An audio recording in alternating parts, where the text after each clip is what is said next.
After the success of Virtua Racing, Sega quickly set about developing more games that featured polygon technology. Star Wars Arcade was a popular game that recreated certain scenes from the early Star Wars movies, and did kind of make sense as a logical next step, given it was really just a super fancy flight simulator based on the incredibly popular movie franchise. Their other offering came a little out of left field. Sega developed a fighting game using polygons in a 3D environment, and this game was pretty excellent in all honesty.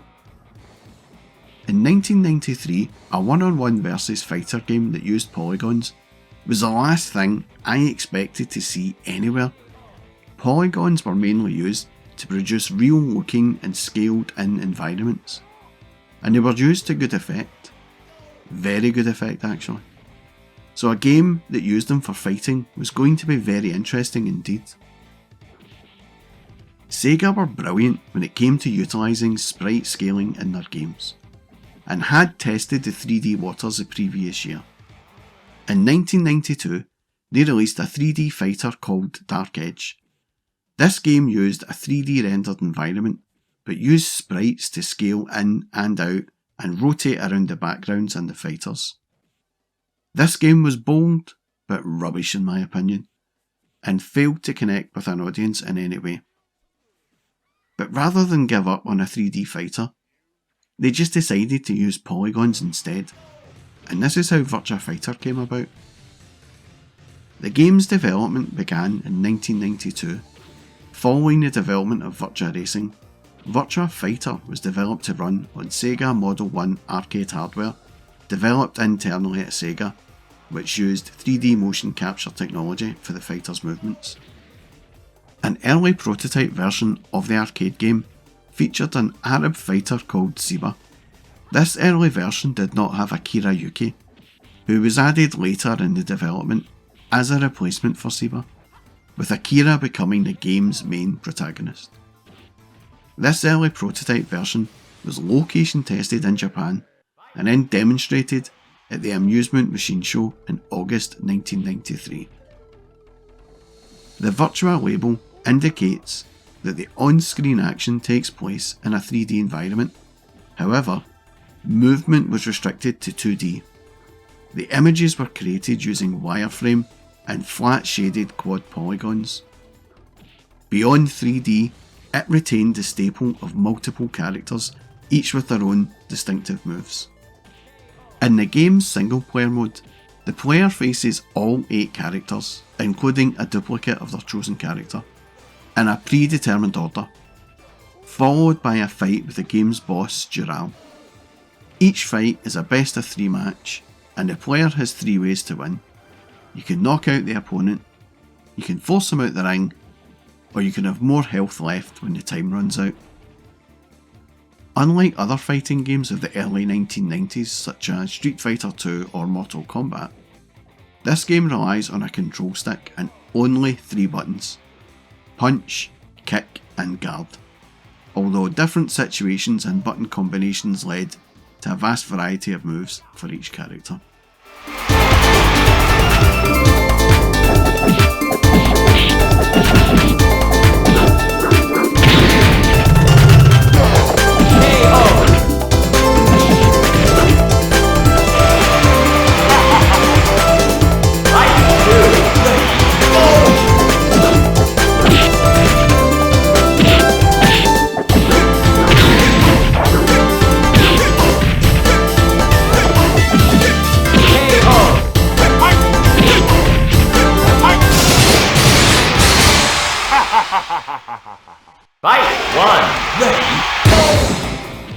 Some people may look at these visuals and be less than impressed, but in 1993, flat shaded, blocky polygons were considered cutting edge and impressive. At this point, I should point out that the emulation of this game on MAME is not the best. There are glitches all over the place, and later versions of MAME corrected these glitches, but they did so at the expense of the gameplay. So I just stuck to this one, glitches and all. The visual style of the game is basic. There is very little detail to be had anywhere in the backgrounds, and when there is detail, it is not always in focus. It seems a little blurry, like in Sarah's stage, but when I seen it, I just put it down to the fact that the devs needed the resources to focus on the fighters and not the backgrounds. Everything is certainly very colourful and bright when on the bright stages.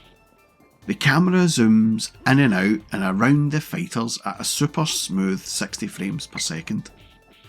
But in those days, no one ever bothered about frame rates or anything like that.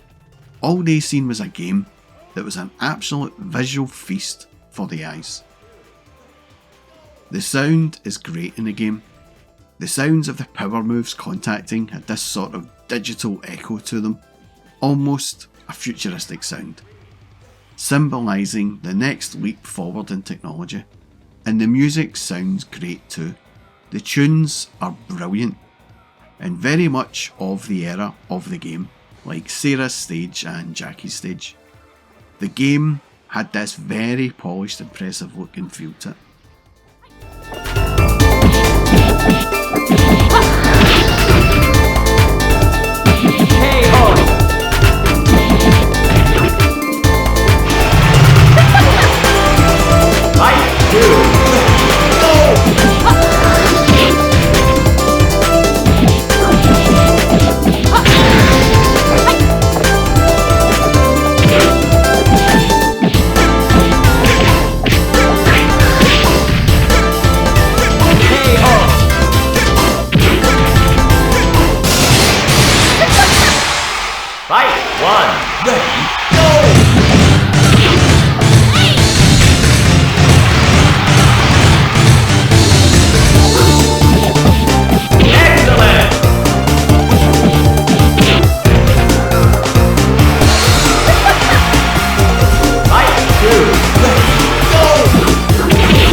The playability of the game was going to be the real acid test for gamers.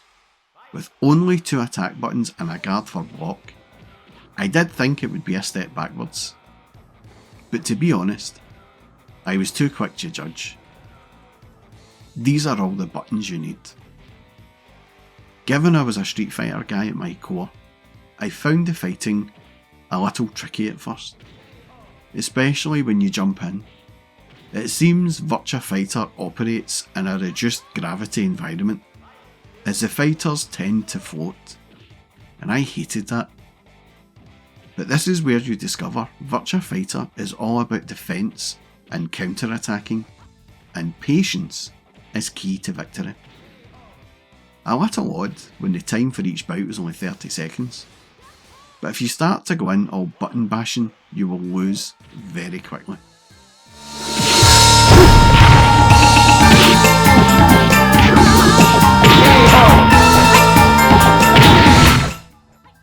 I did enjoy the game, but I liked it even more once I got my head around the combat. Looking at the footage of Pi here is a prime example. In other fighting games, 2D fighting games, you would block an opponent and then launch an attack.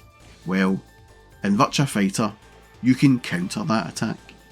See here as Pi grabs a hand and twists her opponent over, or blocks the kick, grabs a leg and throws him to the ground. This style of attack was what was new, and once I get used to it, I thought that 3D fighters would be the way forward. But there was a problem. The fights in Virtua Fighter could be over too quickly, and this was an expensive game in arcades. In booths, this was £1 a game, and when you can defeat your opponent in about 5 seconds, the price tag was just too much to shell out. And me and my mates never played it that often in 2-player in the arcades. But it was a game that was hard to ignore in single player. The 3D fighter was a real departure from the 2D fighters that had come before it. and Virtua Fighter proved to be a massive hit for Sega. So when it came to launching the 32-bit console, the Saturn, in Japan, it made sense to make sure they had a home port ready for the launch.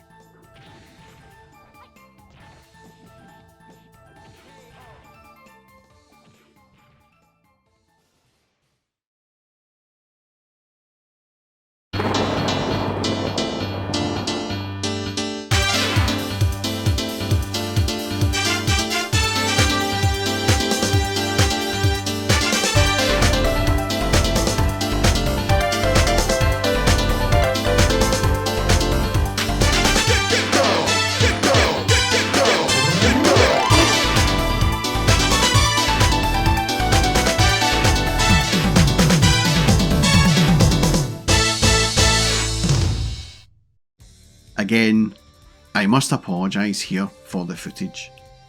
It seems that emulating Sega polygon fighters is not that straightforward, and Midnafen had a real problem with interlacing, as this and all the other Sega fighters I have played for Big November all unfortunately look like this. So please accept my apologies for the poor footage. Anyway, Sega got this game ready for the launch of the Saturn in Japan in 1994, and on first viewing, it looked impressive. I know that when I seen it in CA Games in December 94, running on the store's little 14-inch CRT, it looked brilliant. But the game was obviously rushed, as there are some pretty glaring glitches in the game, such as clipping and some unresponsive controls in places. As the store was busy, he wasn't letting anyone play the game, but at that time I thought it looked good, and I never thought I would see a home port for several years, and it was a good indication of what the Saturn was capable of. He did have a PlayStation running right beside the Saturn, but that is a video for another time. After the trip to CA Games, I decided I would give some thought to purchasing a Saturn, and on July 8th, 1995, a date that was nicknamed Saturn Day here in the UK as it was launched on a Saturday, I decided to purchase a Saturn. But I had to wait till Sunday to pick it up. That in itself is a long and not terribly interesting story that I won't bore you with in this video. So when I got home and powered up the console, the first game I played was Virtua Fighter, and glitches aside, I still found this game huge fun to play. And now that it wasn't costing £1 a go, my mates enjoyed it as well. Ready, go!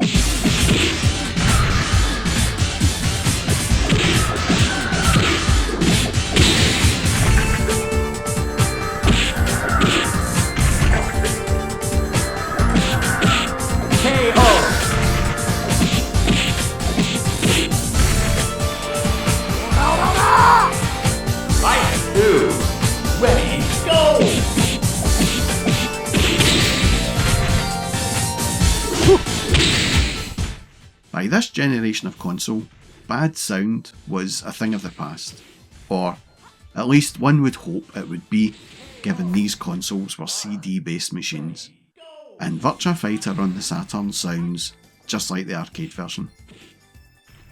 From there though, it's a bit downhill. The glitches do get annoying after a while. I have to say, they never put me off playing the game, but it was kind of difficult to devote a lot of time to the game as a result. And one of the benefits of home ports was owning your skills for the arcade. But this port of Virtua Fighter just made that task very difficult with the unresponsive controls. These criticisms were taken on board by Sega, and they got around to making an enhanced version of Virtua Fighter called Remix. And when it was released, it had higher polygon models compared to the original Saturn port, texture mapping, and some gameplay changes. It was given free to all registered Saturn owners in the US via mail order, and was available for sale in Japan and Europe. but by the time this came out in the UK in October 1995, my Saturn became a dust trap really, as it made way for the Sony PlayStation, and I never owned the remix version. It is a good game, and Sega did address all of the concerns from the original release, but things were tough for Sega in the UK. The PlayStation had pretty much the same games on it, and their exclusive titles all looked better too. But Sega were determined to get as much juice out of this particular fruit as they could, and they even released this game onto their new Mega Drive add-on, the 32X.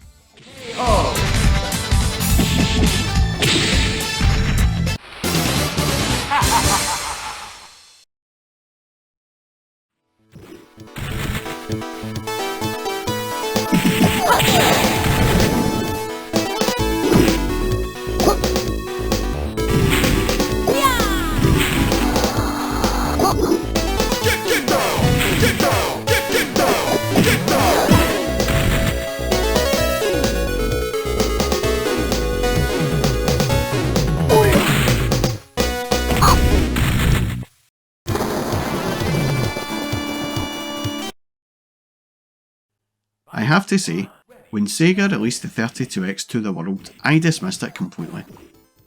I barely used my Mega Drive by that point and was focusing on the SNES and my recently acquired Neo Geo, and I may have been pretty harsh on Sega's Mushroom add-on, as the few games I have played on it have been real eye-openers. Along with Virtua Racing, Virtua Fighter was a game that you simply had to own if you owned a 32X back in the day. And this port of Virtua Fighter is brilliant, I have to say. It's not close to the arcade, but it does its best. But even with the heavy £170 price tag for the 32X and £50 for the game, I would say back then it would have been a must-buy for many Sega fans. Visually it's good. It's not close, but it's good. And the graphics are pretty clear, with an expanded colour palette improving the display output over the original Mega Drive. The game does capture the feel of the arcade very well indeed. Sound-wise, it's not great. It's not bad, but it just lacks that little something from the Saturn and the arcade.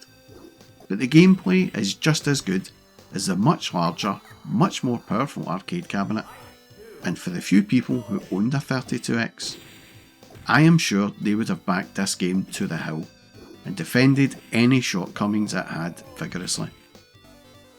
Overall, it is a very competent port and worthy of a playtest.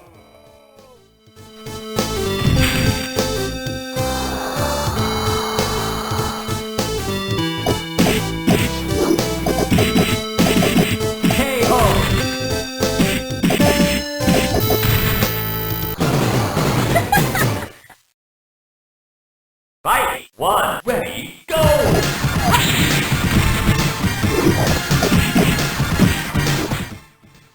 Virtua Fighter was a pretty successful franchise for Sega, and several sequels were made, and some even made it onto the Saturn and Mega Drive. And out of all the 3D fighters that came about after it, I have to say, it is still my favourite 3D based fighting game to this day. And that was my look back at Virtua Fighter. If you like this video, then please do give me a sub and a thumbs up, or maybe even a comment or two below with your memories of Virtua Fighter on any format.